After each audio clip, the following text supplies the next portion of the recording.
Zdravo poslušalke in poslušalci, bralke in bralci Večera. Veseli smo, da ste v naši družbi. To je Večer zjutraj, prvi dnevni informativni podcast v Sloveniji, v katerem vam predstavljamo udarne novice dneva. Danes je ponedeljek, 17. marec 2025, to je prva epizoda podcasta Večer zjutraj, jaz sem Miha Dajčman. V Italiji stanovanja do 3-krat cenejša kot v Sloveniji. Kaj še je pokazala naša analiza? Voznik ni vedel, da v avtu prevaža prebežnike. Njegova žena odkrila, kdo mu je nastavil past. Iz Srbije, kjer je minuli vikend potekal zgodovinski protest, se nam javljata Večerova poročevalca Boris Javševec in Robert Balen. Naročite se na podcast, da boste obveščeni ob izdaji naslednje epizode. Vseskozi smo z vami na vecer.com. Začenjamo pojasnjevalno, a nič manj vsebinsko. Želimo namreč, da spoznate, kaj je Večer zjutraj in zakaj ga ustvarjamo. Podcastom Ringelšpil, Slačilnica in Moj uspeh, ki jih Večer redno objavlja na različnih platformah, se je danes pridružil prvi dnevni informativni podcast v Sloveniji Večer zjutraj. V svoji družbi pozdravljam Matijo Stepišnika, odgovornega urednika Večera, ki bo na kratko predstavil projekt, ki se ga lotevamo. Zdravo, Matija. Zdravo, Miha, zdravo, bralke in bralci Večera in seveda tudi poslušalke in poslušalci. Najprej čisto osnovno vprašanje, kaj je Večer zjutraj? Večer zjutraj je nova ponudba, ki jo postavljamo v Večerovo izložbo vsebin. Kot si rekel, je prvi dnevni informativni podcast pri nas in v njem bomo Večerovci tudi v audio preobleki bralcem in poslušalcem predstavili 3 ključne zgodbe dneva, ki so jih ustvarili naši novinarji. Do publike, ki nas bere, nam sledi, nas spremlja, bomo prihajali vsako jutro, torej še na en način, preko slušalk in zvočnikov, doma ob kavi, na poti v službo ali v šolo, na sprehodu, treningu ali kje druge. Potreba potem očitno obstaja, prilagajamo se torej tem potrebam. Ja, medijski svet je v nenehnem gibanju, čas se vrti naprej in mi želimo biti v koraku s časom. Podcast Večer zjutraj je torej dodatni format v Večerovi že tako pestri ponudbi vsebin, a temeljne zaveze se s tem ne spreminjajo. Želimo biti kakovostni, informativni, relevantni in seveda tudi zanimivi. Želimo, da tudi s podcasti potešimo vašo radovednost, potrebo po obveščenosti, obenem pa vas želimo z nekaterimi vsebinami tudi zabavati in razvedriti. Predvsem pa hočemo ostati sami svoji, naši, unikatni in večerovski. Vsak dan bomo izbrali 3 zgodbe, za katere bomo v Večerovem uredništvu ocenili, da so posebej relevantne, še posebej kakovostno obdelane in poglobljene z vsemi konteksti, podatki in zakulisnimi informacijami. Eno od njih bomo praviloma osvetlili še s pogovorom z našimi novinarji. Tudi v tem formatu vam bomo torej ponudili bogato in poglobljeno znanje naših novinarjev, da boste še bolje vedeli in razumeli, kdo in kaj poganja svet, kako razmišljajo odločevalci in predvsem, kaj se seveda dogaja tudi za kulisami raznih dogodkov, ki jih dnevno spremljamo.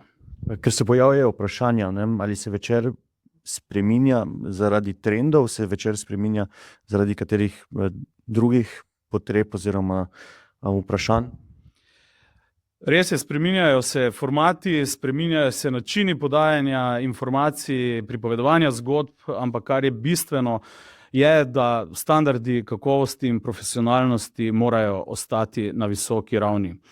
Želimo biti verodostojni in zaupanja vredni. To je naša temeljna zaveza bralkam, bralcem, poslušalcem, ne nazadnje tudi gledalcem, ker ponujamo video vsebine. 80-letnik bo kmalu Večer, 80-letnik, ki pripravlja podcaste. Ja, Večer je v bistvu zelo mlad 80-letnik, je moderen, propulziven, napreden in želi ostati v tem prostoru aktiven in še naprej opravljati svojo nalogo in poslanstvo. Pa preden posvetimo nekaj več časa tudi ostali vsebini, ki jo danes lahko bralke in bralci preberejo, najdejo v Večeru in na vecer.com, še to vprašanje, Matija, katere dnevne podcaste največkrat poslušaš ti? Moram reči, da so podcasti v zadnjem obdobju postali moj redni spremljevalec na različnih poteh, ob različnih priložnostih. Bi pa samo še nekaj rekel, da Večer zjutraj seveda ni naš edini podcast, ampak vabim seveda vse poslušalke in poslušalce tudi k spremljanju Slačilnice, Mojega uspeha in Ringelšpila. Vse to seveda priporočam. Kaj pa poslušam jaz? Moja strast so predvsem politični in pa fuzbalski podcasti, domači, tuji, različnih medijskih hiš ali pa tudi bolj freeriderjev v tem novem medijskem svetu. Mogoče kakega dnevnega direktno poimenuješ? Dnevni podcast? Tako. Nekako za zgled so nam podcast, ki ga pripravljata New York Times in Washington Post, torej The Daily, Headlines in pa Seven. To so 3 podcasti, ki so zelo dobri, seveda pa nastajajo v nekem izrazito razvitem medijskem okolju, kjer je tradicija podcastov tudi že veliko daljša kot pri nas. Hvala za tokrat Matija. Matijo boste lahko slišali v Večerji zjutraj tudi kot gostitelja oziroma hosta, kot se to reče v podcast svetu. Gremo na naslednje zgodbe.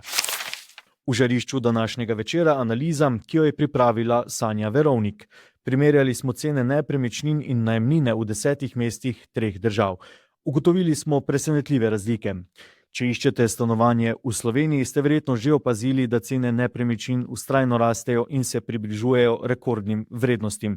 Po podatkih Geodetske uprave Republike Slovenije so se v zadnjih 5 letih stanovanja podražila za kar 60%, cene hiš so poskočile za 46%, medtem ko so zemljišča za stanovanjsko gradnjo vrednostno pridobila 54%. Hkrati z nakupnimi cenami rastejo najemnine, ponudba na trgu pa postaja vse bolj omejena, kar še dodatno otežuje najti primeren dom.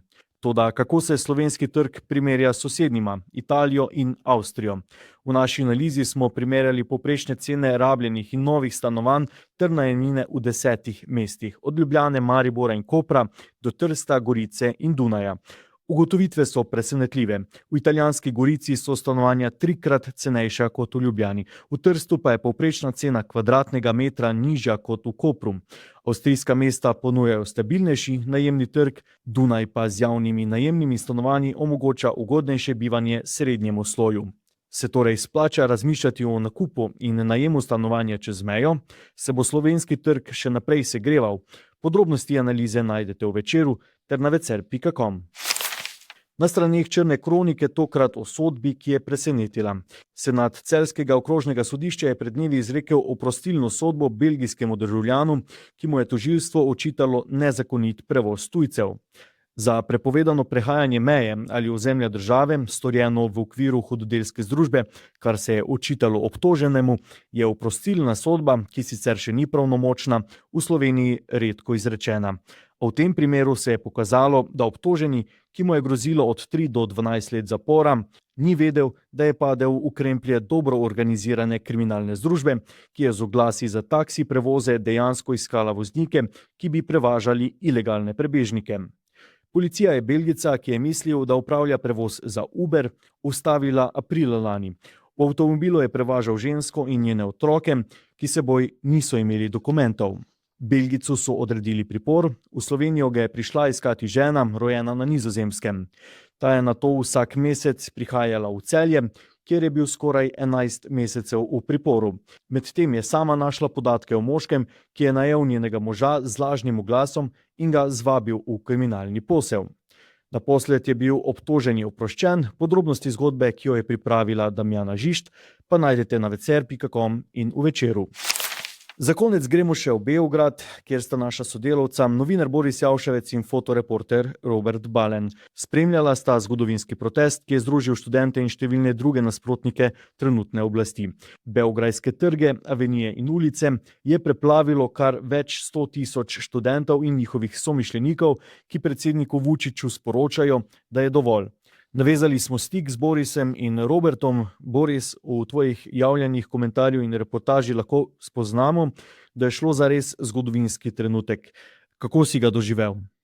To je bil zelo zahteven teren, ker v bistvu moraš hoditi v množici, ki je lahko nepredvidljiva, oziroma so v njej, pri taki masi ljudi je tudi lahko kakšen provokator. Sicer pa so bili študenti, moram reči, vendarle dobro organizirani, imeli so svoje redarje, pač tudi množice so usmerjali na prizorišče, so bili zelo disciplinirani, so si pomagali med sabo. Ob robu nekaj incidentov lahko preberemo tudi, da jo je skupil tvoj mobilnik. Kaj se je zares zgodilo? Zdaj, meni se je sicer zgodila ta nesreča s telefonom, ko sem snemal, kako so iz Pionirskega parka ti pro-vučićevski študenti oziroma podporniki metali na te proti-vučićevske protestnike bakle in kamenje. Sem jaz to snemal s svojim telefonom, pa je odzadaj prišel nek provokator, ki je udaril po tem telefonu, da mi ga je zbil na tla, na asfalt in tam se je seveda strl ekran. Fanta so ti redarji, ki sem jih prej omenjal, hitro prijeli, ampak jim je uspel pobegniti z drugimi temi provokatorji, bilo je kakih 10. Boris, prosim te še za napoved, kaj se bo po tem protestu zgodilo v Srbiji? Kaj se bo zgodilo v Srbiji, je težko napovedovati, seveda. Vučić pravi, da ne želi barvne revolucije, da ga pač ulica ne more odstaviti, ni pa še sporočil ne datuma novih volitev, ker pač na volitvah bi se lahko oblast zamenjala, kot on sam pravi, tudi ni imenoval mandatarja, saj je vendarle prejšnji Miloš Vučević odstopil že januarja, tako da v bistvu Srbija sploh vlade nima. In ko govori Vučić o barvnih revolucijah, seveda hoče povedati, da so študentje in njihovi istomišljeniki, ki ga ne marajo, na nek način sponzorirani iz tujine. To pa mislim, da ni res, ker so študentje v resnici dokaj osamljeni, niti Evropska unija jih nekako ne podpre.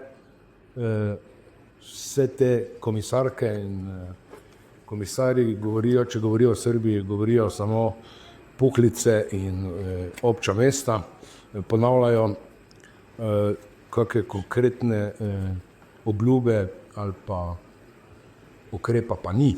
Bomo videli, kaj bodo prinesli naslednji dnevi in tedni. Odlične fotografije je v Srbiji napravil Robert Balen, fotogalerijo si lahko ogledate na vecer.com. Robert, kako si protest doživel ti in ali te bilo v kakšnem trenutku strah za opremo? Letos sem drugič na protestih v Srbiji, definitivno pa na največjih, najmnožičnejših v moji več kot 30-letni karieri. V iskanju kadra moraš biti pozoren, da ne izstopaš, da so fotografije pristne. Za opremo me ni strah, če bi me bilo, me ne bi bilo tu. Treba pa izpostaviti, da so kolegov Javši med snemanjem razbili telefon. Hvala obema za odlično poročanje, varno pot domov želimo. Tako kot varno pot, lep in uspešen teden želimo tudi vam. To je bil Večerov dnevni podcast Večerje zjutraj, 17. marca 2025. Z vami sem bil Miha Dajčman. Kakovostno novinarstvo lahko podprete, da se naročite na tiskani in spletni Večer, postanete naš sledilec in bralec na družbenih omrežjih, naročnik naših podcastov in newsletterjev. Tako boste podprli novinarstvo, ki prinaša avtentične vsebine, ki jih pripravljajo naši novinarji in jih drugje ne boste našli. Želimo, da razumete, kako se vrti svet, želimo vam odstreti vpogled v čas in prostor, v katerem živimo. Veseli bomo vaših komentarjev, pobud in kritik na različnih kanalih, kakor bomo tudi veseli, če podcast delite z prijatelji, sodelavci, znanci. Se beremo in slišimo.